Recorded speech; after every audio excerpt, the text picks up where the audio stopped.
Hey guys, welcome back to the next part of our series. Today we're going to be exploring a very nice concept inside of Maya and animations, and I call this the backflip. We're going to be doing a backflip for a character. So I'm going to create a reference here, and I'm going to select now not the flower sack. We're going to start working with the ultimate tailed guy right here. So I'm just going to reference this guy in, and as you can see we have this little ball. It has a little bit of a tail, and we have squash and stretch, which is also really cool. Now the only issue is this one. As you can see, the shading is black, even though it should be like white and orange. You can change this very easily going into lighting and using two-sided lighting. The issue is that the objects here have their normals reversed. Remember we talked about the normals? Well, the normals are flipped. Unfortunately, that's something that comes with the source file, and not only for this guy, pretty much all of the ultimate tailed or ultimate rigs have this issue. It usually happens when we mirror things to the other side and we leave the x-axis as negative. Newer versions of Maya don't really have that issue, but since these rigs were made like a long time ago, that means that we do have that. Now, one cool thing about this guy is that we can go all the way down here, and here on the tail type we can change to fox, or we can change to beaver if we want to have a little bit more of a funny character. So I'm gonna go with the fox. I think he looks cute and I like the colors. So what I'm gonna do is I'm gonna do an animation in which this character does a backflip. Okay, so he's gonna start right here, and he's just gonna be in his place, and he's gonna rotate all the way around until he finishes right here again. So here's the deal. I'm gonna go here to the tail options, and I'm gonna turn the tail off for now. So this is pretty much just a normal bouncing ball, right? With a little bit more of a character to it, but it's just a normal bouncing ball. I'm gonna grab the first curve right here, which is the movement curve, hit S. I'm gonna grab the squash curve, hit S again, and then let's go to frame like 10. And what I'm gonna do is I'm gonna squash this guy. So he's getting ready for the big jump, right? Let's really exaggerate the squash because we only have one preparation. And then after one frame right here, he's gonna stretch, bloop, like this. And now he's gonna start moving up, right? So I'm gonna go to frame 20. I am gonna say that this guy is gonna get back to 0, and now this curve is gonna start moving forward like this, right? Actually, another thing I need to do is on frame 10, I need to make sure that this curve remains at 0. Remember, always add a keyframe to both elements. I'm not creating a quick select set right now because it's just two curves, so it shouldn't be that much of a deal. And we got this. So the little guy goes down, he prepares, he stretches, and he starts flying up like this, very nicely.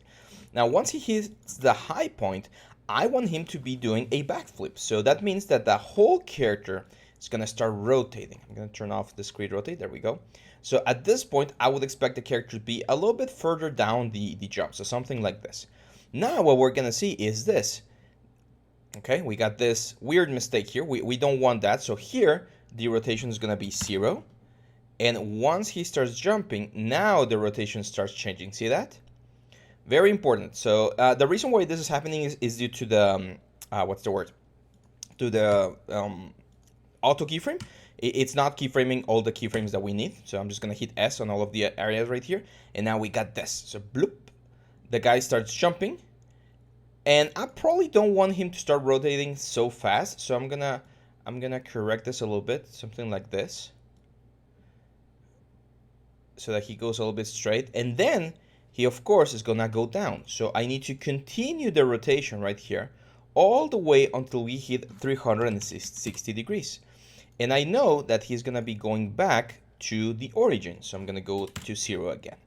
I'm gonna grab the curve and hit S. Now this is the frame where he's landing, so I would expect a little bit of stretch. Something like this. And then after one frame, I would expect a squash. And then a couple of frames later, we just recover our normal volume like this. There we go. So just hit S, S, let's grab both curves, S, that's the squash, S, that's the stretch. And now if we take a look at the animation, this is what we got. The little guy is jumping, he does a flip, and he lands back on his feet. So here again, I probably don't want him to start stretching until the very end. So right here, or actually no, I want to push his rotation a little bit higher because he seems to be falling really slow. So right about here, what I'm gonna do is I'm gonna push the rotation a little bit like more aggressively, so that now his twist is really fast and he lands on his feet a little bit nicer, like this. Okay, so the important thing about this exercise, guys, this is a very simple exercise because we're going to be doing something a little bit more intense in the next video. The importance of this exercise is that we need to make sure that we understand that in order to rotate a character and do back flips, front flips, or any sort of like twisting motion, we need to make sure that every single frame after the twist remains like this. What do I mean by this? I cannot go into my main curve here and zero out this rotation because this character technically has now rotated 360 degrees. And even though this frame right here looks exactly like the same as this one right here, they're completely different because this one has an extra 360 degree rotation. So if we were, and this is very common, like let's say I just keep moving forward and I say, okay, now I want to do a new bounce and I'm just going to zero out this guy right here. So if you, by any mistake or by mistake or by any chance, change this back to like its original situation, what's going to happen is Maya is going to interpolate this guy and bring him back to that rotation. If we were to do this from one frame to another, you wouldn't know this, right? Like if I just grab this frame, bring it back here, if I do this, then yeah, this works totally fine because we just do a change from 360 to 0 in one frame, and it's pretty much like if we're back to ground zero, or not ground zero, sorry, point zero. So in this case, the issue is if we were to add more frames because we need whatever, the fox is gonna do all the flip again and it's gonna go back to the origin. So don't worry about having extra rotations on the character. Having this 360 degrees, the only thing that's telling me is that this rig has done a complete flip at some point during the animation. But we can continue animating this guy completely normal, do bounces over here, and the only thing is that this thing, the 360 degrees, is going to be a new constant on the character, okay? So very important that we do not do any change there. Now, this is not all. Like if I were to take a look at this guy, the backflip's a little bit slow, as you can see there. It's like, loop. So what can we do? We can select both curves here. And I'm gonna grab, let's see, where's the high point? So the high point is frame 20. I'm gonna delete these guys first. So which are the in-betweens. Let's delete them. And what I'm gonna do is I'm just gonna move all of these guys, let's say like 4 frames. So 1, 2, 3, 4, maybe one more. Like there. And then all of these guys, let's move them 4 frames as well. So now the jump's going to be a little bit more aggressive. Let's take a look at the animation. Remember, we always need to play the animation and see how this thing looks. I think it looks good. I think we can give it a little bit more height. So let's just grab this guy and bring him in higher. Yeah, that looks a little bit nicer. Now it looks a little bit fast. So I'm going to give it 2 more frames here and 2 more frames here. There we go. Let's take a look. That looks good. Okay. So now that we have a good timing and our character is looking nice, now we can start working on the changes here. So first thing I'm seeing here is that yes, the squash is fine, or actually this is the squash, but the stretch is not fine. So we need to stretch this guy out. Oh, did I not select something? Seems like I messed something up. So if I were to select both of them here, 1 and 2, yeah, everything seems fine there. Okay, so it's just both of them 2 frames, and then both of them 2 frames. Sometimes when you don't select both curves, that's what tends to happen. You're gonna get that sort of errors. Perfect. Now we can go with what we mentioned before. Like I don't want him to start rotating at first. I want a fast rotation roughly here. So I'm gonna rotate this guy back, and that way it's gonna be like the flip. It's gonna be really aggressive here at the top, and then same thing here. Like at this point, this guy should already be like pretty much close to the full rotation, so that he can fall very nicely there on his feet. So now if we take a look, we got this. Bloop. Let's reduce the amount of frames to like 40 frames, so we don't have to see the whole timeline before we repeat the animation. That looks good. Another thing we could do is we could No, I think it looks good. I don't think we need to change anything just yet. Now we're going to introduce the next concept, which is the tail. And we're going to start adding a little bit more, we're going to start working with a little bit more complex animations. So make sure you you have enough time to do the exercise. So I'm going to go back to the original curve, this one right here, and now I'm going to turn the tail on.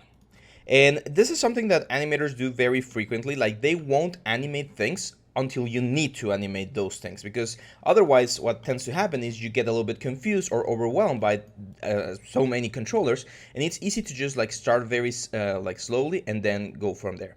So what I'm gonna do here, as you can see, the tail can only rotate and scale. So I'm gonna rotate the tail here to create like a standard pose where the tail is just like slightly bent here on the ground like this.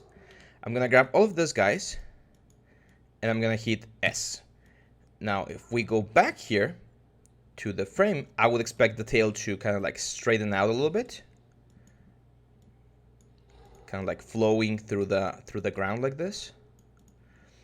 And again, grab all of the curves and hit S. So we get this, and as the character is moving down, the tail is just pushing back. And then here, this is very important, the tail, similar to what we saw with the pendulum, the tail will not follow the action at the same speed. So I would expect the tail to be like this. We go from here to here, and then as we start going up, what would happen with the tail? Well, the tail is kind of like a free-flowing object, so I would expect this tail to follow this in an arch like this. So we go up, and as we start rotating, like for instance at this point right here, the tail would still be following back, right? Like it should be delayed a little bit, and it should follow this sort of like arch that the character is following. However, it will follow it on its own like terms. So as you can see, we're gonna have this. The tail goes up, up, up, and as soon as the character starts flipping forward, the tail will continue to flip. The character will fall, like here. I would expect the tail to be coming from the top like this, like falling. And then the character falls, and a couple of seconds later, that's where I would expect the tail to fall as well. So this guy would go here. This guy would still be up here, and this guy up here, this guy up here. And so we will fall, and then a couple of frames later, the tail falls, and I would definitely expect this tail to like flatten out a little bit like this.